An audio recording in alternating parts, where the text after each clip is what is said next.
নমস্কার, তন্দ্রা লিটল ওভেনে আপনাদের সকলকে স্বাগত।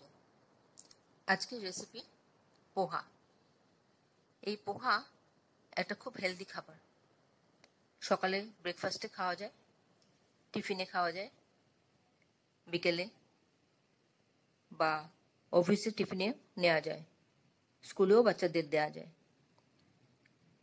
এই পোহা করা একদম সহজ, যে কেউ পারবে করতে, তবে খেতে বেশ অসাধারণ লাগে। আসুন তাহলে দেখিনি কিভাবে আমি করলাম এই পোহা। এখানে আমি 1.5 কাপ চিড়ে নিয়েছি। একটু মোটা চিড়েটা নিয়েছি।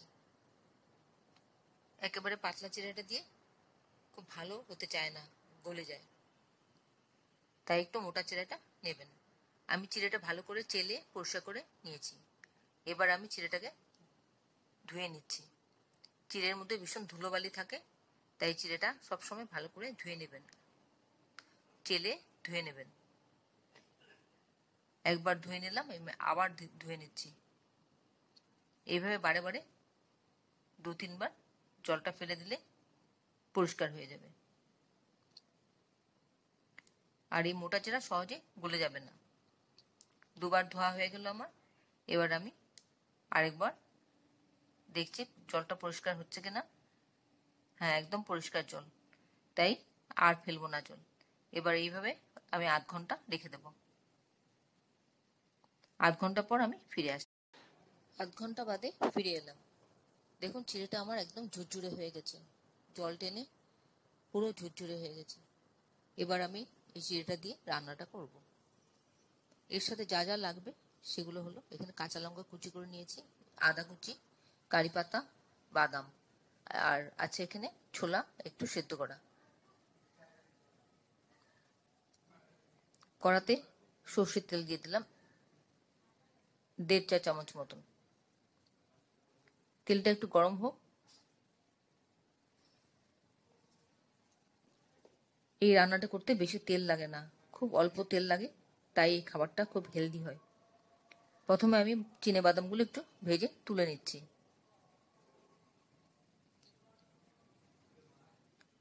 চিনে বাদামগুলি আমার ভাজা হয়ে গেলে আমি তুলে নেব।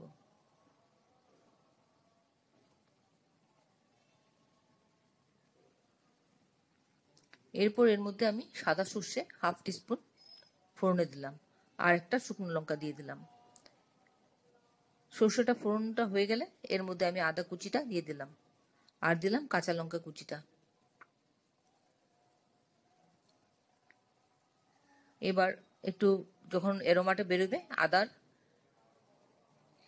তখন আমি এর মধ্যে দিয়ে দেব কারি পাতা। কারি পাতাটা দিয়ে খানিকক্ষণ একটু ভেজে নেব, সুন্দর একটা এরোমা বেরোবে। তারপর আমি এর মধ্যে দিয়ে দিলাম পরিমাণ মতন হলুদ গুঁড়ো। হলুদ গুঁড়োটা আমি এখন দিলাম কারণ ওর কাঁচা গন্ধটা পরে দিলে ভালো লাগবে না। এখানে ভাজা ভাজা হয়ে গেলে কাঁচা গন্ধটা চলে যাবে। এবার এর মধ্যে আমি সেই ভিজিয়ে রাখা চিড়েগুলো দিয়ে দিচ্ছি। আমি সবটা চিড়ে দিয়ে দিলাম, আর দিলাম স্বাদ মতন নুন, দিয়ে ভালো করে মিশিয়ে নিচ্ছি। আপনারা যারা এখন পর্যন্ত আমার চ্যানেলটাকে সাবস্ক্রাইব করেননি, ঝটপট সাবস্ক্রাইব করে নিন। আপনাদেরকে আমাদের মাঝে দেখতে পেলে ভালো লাগবে। খুব ভালো করে মেশাতে হবে। আর একটু দিয়ে দিলাম চিনি স্বাদ মতন। সবটা ভালো করে, খুব ভালো করে নেড়ে চেড়ে মেশাতে হবে। এইভাবে মেশাতে মেশাতে সব চিড়েগুলো হলদে রং হয়ে যাবে। আর ফ্লেমটা মিডিয়ামে রাখতে হবে, ফ্লেমটা বেশি হাই করা যাবে না। মিডিয়ামে রেখে সমানে এইভাবে নেড়ে চেড়ে রান্নাটা করতে হবে। সুন্দর একটা যে অ্যারোমা আছে এর মধ্যে, কারি পাতার, আদার, সবটা সর্ষের, সবটা একসাথে মিলে মিশে যাবে।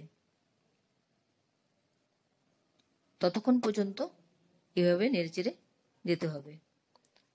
আপনারা কে কোথা থেকে আমার এই রেসিপিটা দেখছেন প্লিজ একটু কমেন্ট বক্সে কমেন্ট করবেন, আমার তাহলে খুব ভালো লাগবে।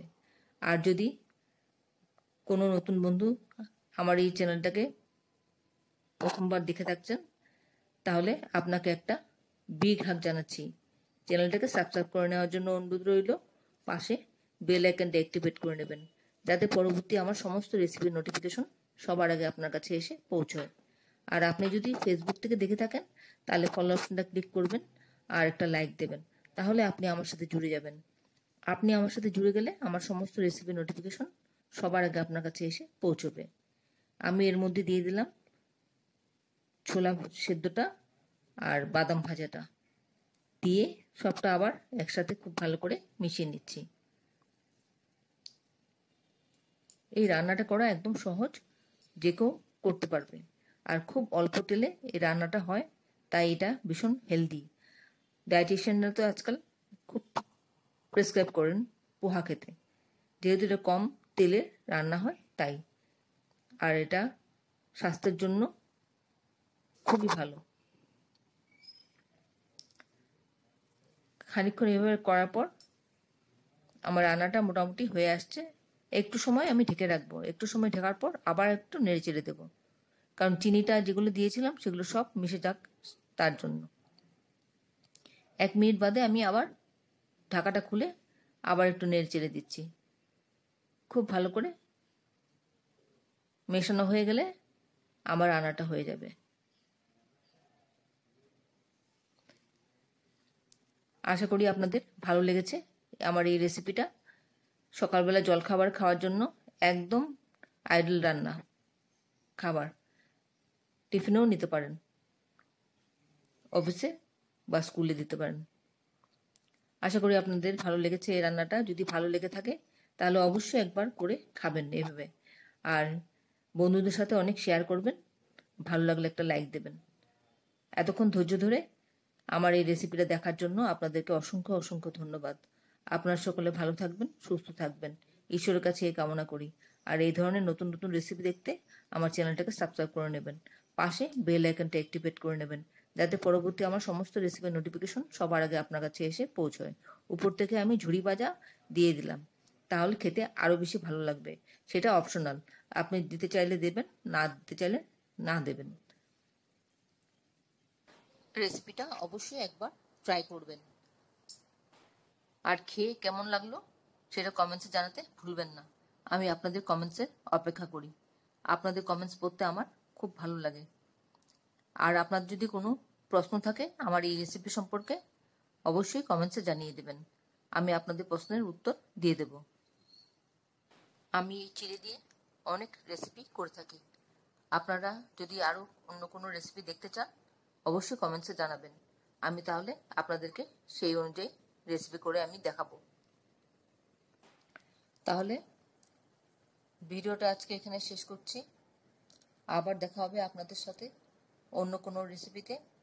আপনারা সবাই ভালো থাকবেন, সুস্থ থাকবেন, নিজের খেয়াল রাখবেন ও পরিবারের সকলে খেয়াল রাখবেন। নমস্কার।